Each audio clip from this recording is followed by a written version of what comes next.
ॐ ह्रीं श्रीं क्रीं श्रीं कुबेराय अष्टलक्ष्मी मम गृहे धनं पुरय पुरय नमः।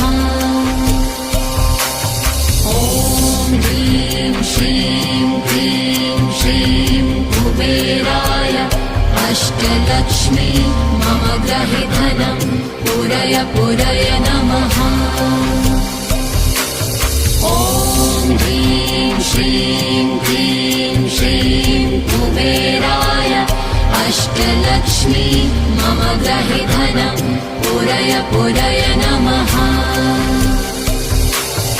ॐ ह्रीं श्रीं क्रीं श्रीं कुबेराय अष्टलक्ष्मी मम गृहे धनं पुरय पुरय नमः।